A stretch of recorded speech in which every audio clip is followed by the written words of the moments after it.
Picture a massive, shadowy mountain under stormy skies. You know that exact feeling, right? That is exactly what it feels like when you're standing at the absolute base of a massive life change, just looking up at this impossibly steep climb. It represents that heavy, deeply exhausting cycle of trying to change your life, throwing literally everything you have at it, and ultimately failing. Again. It's a cycle that leaves so many of us feeling completely drained and just defeated. But what if that mountain isn't actually what we've been told it is? Have you ever noticed this painful contrast in your own life? Let's be real. How many diets have you started on a Monday that didn't even make it to Thursday? Think about it. How many New Year's Eves began with this fiercely determined list of promises that just quietly, awkwardly faded away before February even rolled around? And how many times have you sat there watching other people achieve the exact things you so desperately wanted, while it feels like everything you try, you end up quitting almost immediately? It is a deeply isolating feeling. It carries this heavy inner turmoil, this weight of past failures, constantly making you wonder, what is wrong with me? Section 1. The myth of discipline, results versus willpower. Look, the reason you feel so defeated isn't because you're broken. It's because of this deeply ingrained myth, the idea that results are purely a matter of discipline. Society beats this into us. They tell you that you simply lack willpower. And this toxic narrative makes us believe we have absolutely no control over our own lives, leaving us lost and desperate for answers. So what do? We freak out. We go chasing miracle fixes. We look for a different diet promising easy fat loss, right? Or we buy into some revolutionary new workout method. We drop money on an expensive new course, guaranteeing the results that everything else failed to deliver. But underneath all of that, nothing changes. The exact same cycle repeats itself. Because actually, scratch that. The real problem was never picking the wrong path to begin with. The truth is, the problem was always failing to follow that path all the way through. So let's look at the actual definition of this word for a second, because this is going to completely shatter everything we've been taught. Discipline is not some magical personality trait that certain elite people are just born with and you somehow missed out on. No, it is simply the name we give to people who are consistently motivated to do a specific thing. Think about that for a second. That is a massive paradigm shift.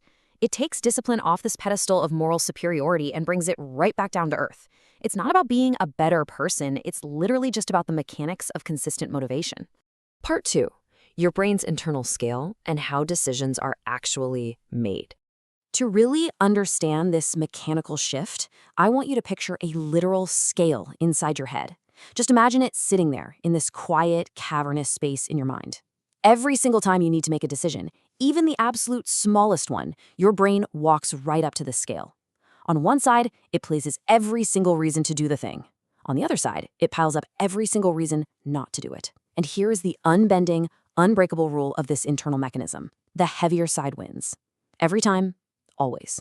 If you choose the path of least resistance, guys, it is not a character flaw. It is pure biology. Every living organism is literally wired to pursue whatever seems most rewarding at the exact moment a decision is being made. Your brain is a survival machine. It calculates the heaviest, most rewarding side based on raw biological instinct.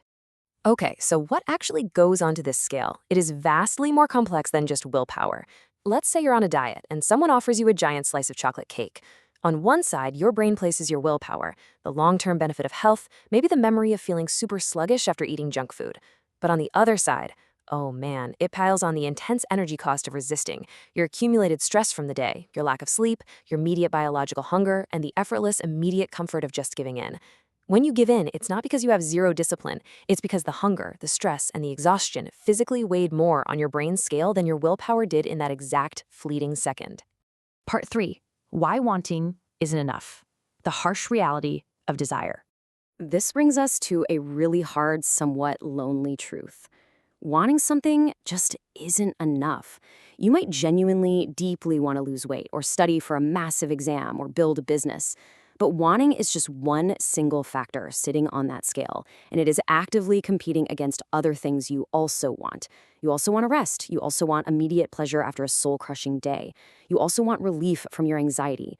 Your brain, frankly, doesn't care what you want deep down. It only cares about which side weighs more right now. Think about Sunday night promises versus Wednesday night reality. On Sunday night, you might feel a little guilty or embarrassed after overeating all weekend. You are highly motivated. You crave that fresh start. Your scale is heavily, heavily tipped toward change.